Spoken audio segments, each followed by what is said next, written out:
중국은 지들이 하고 싶은 건 다 하는데.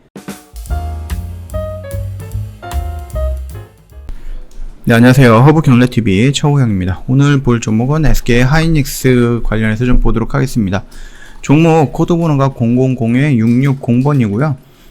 그 인텔의 낸드 사업 인수에 뭐 한 발 더 나아갔다라고 했습니다. 그래서 대만에서도 오케이 사인이 났죠. 그 내용이 있어서 좀 간단하게 좀 보고 넘어가도록 할게요. 그 인텔 낸드 플래시 사업부 인수에 대해서 반독점 당국의 승인을 받은 게 대만입니다. 그래서 나아가서 뭐 미국, 유럽, 그 다음에 뭐 우리나라, 그 다음에 대만 이렇게 좀 늘어났죠. 연내 인수 목표에 한 발 더 다가간 셈이지만 중국이 어깃장을 놓을 가능성이 있어서 낙관하기는 어렵다는 평이죠. 중국도 지금 반도체라든지 이런 쪽에 좀 많이 투자를 하겠다라고 했는데 여기서 이제 꼬장을 피울 수 있다라는 얘기입니다. 10일 어깨에 따르면은요, 대만 공평교역위원회가 전날 SK 하이닉스의 인텔 낸드 사업 인수를 승인한다라고 발표를 했죠.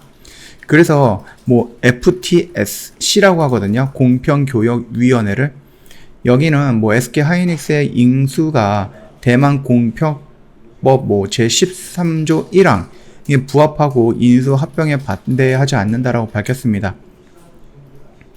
뭐 SK 하이닉스는 지난해 10월 인텔의 뭐 낸드 플래시 메모리 및 솔리드 스테이트 뭐 드라이브 SSD라고 하죠. 우리는 사업 부분을 약 10조 정도에 양수하는 계약을 맺고 올해 1월 기업 결합을 신고했죠. 그래서 반도체 기업의 인수 합병은 시장에 영향을 미치는 영향이 크다는 점에서 이해 관계가 얽혀 주요 국가들을 중심으로 해서 기업 결합 승인을 좀 받아야 되는데, 앞서 말했듯이 뭐 미국, 유럽, 대만, 한국 등은 일단은 승인을 받았죠. 근데 이제 남은 게 중국, 영국, 싱가포르, 그다음 브라질 등이 남아 있습니다. 여기서 중국이 제일 해방을 놓을 가능성이 있다라는 겁니다. 뭐 업계에서는 영국, 브라질, 싱가포르도 SK 하이닉스의 인텔 낸드 사업 인수를 뭐 문제 삼지는 않을 것으로 보고 있거든요. 시장 독점 우려가 없기 때문에.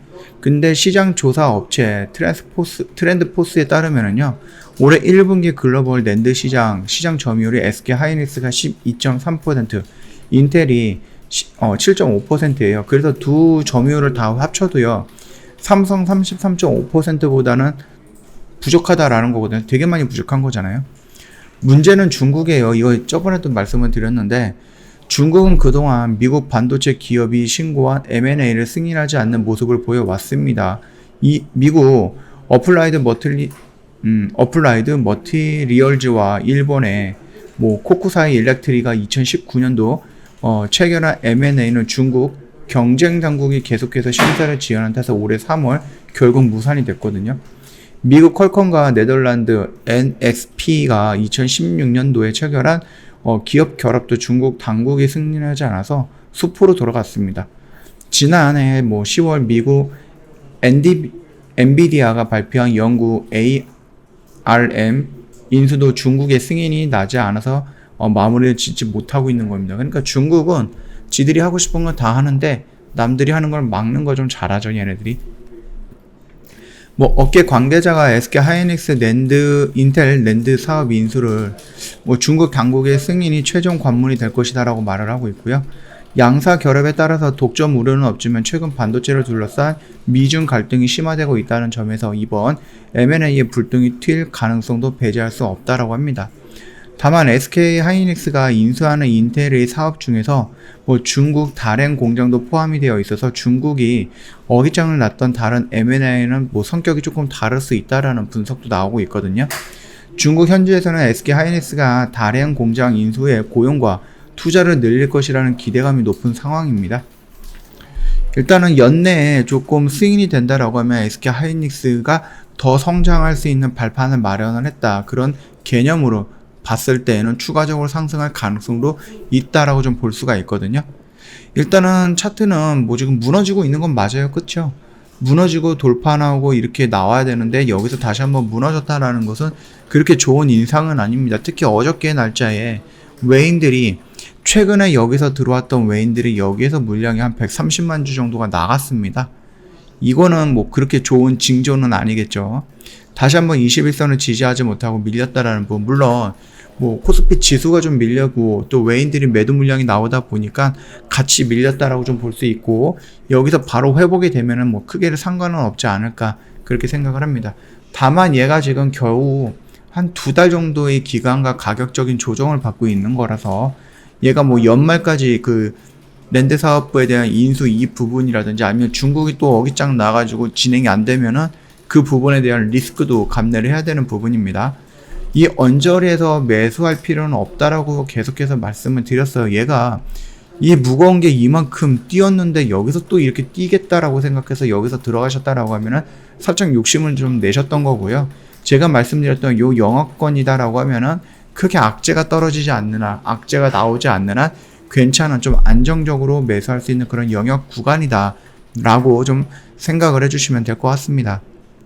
저희 홈페이지 놀러 오시면은요, 이벤트 내용이 2가지가 확인이 돼요. 여름한 계좌를 부탁해 라는 이벤트가 있는데, 요거는 저희가 360만원을 1년에 120만원으로 할인을 해 드리는 거고요. 이 깜짝 이벤트가 뭐냐면은 저희 방송반 진행하는 거 있잖아요. 그 방송반에서 깜짝 이벤트로 진행을 하는 겁니다.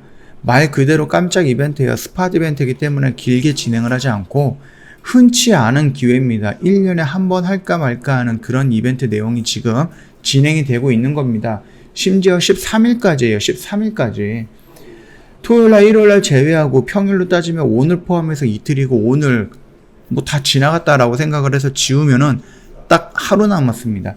이런 이벤트 쉽게 오는 게 아니다. 그러니까 확인이 됐을 때는 언제든지 저희한테 문의를 해주시면 될 건데요. 어떻게 문의하느냐, 카톡 친구 추가하셔서 문의하시면은 좀 더 편하지 않을까라고 생각을 합니다. 카카오톡 상단 메뉴에 보면은 친구 추가 아이콘이 있거든요. 여기 화살표 보이시죠? 요거 눌러주신 다음에 아이디를 추가 버튼 눌러주시고요. 그 다음에 HBTV1004 입력을 하면 되는데, 밑에 친구 추가 버튼이 있습니다. 요거 한번 눌러주시면 되세요. 그리고 나서 저희한테 인사말 남겨주시면 상담 진행이 될 거니까 요 점 참고 부탁드리도록 하겠습니다. 되게 간단한 루트거든요. 딱 10초 정도만 투자하시면은 바로 친구 추가 가능하고, 방송반이든 VIP든 매매 방법이든 어떻게 운영이 되는 거든 궁금한 거는 언제든지 물어봐 주시면 됩니다. 자, 오늘 영상은 여기서 짤막하게 마칠게요. 영상 도움이 됐다 그러면 구독과 좋아요 한 번만 부탁드리겠습니다.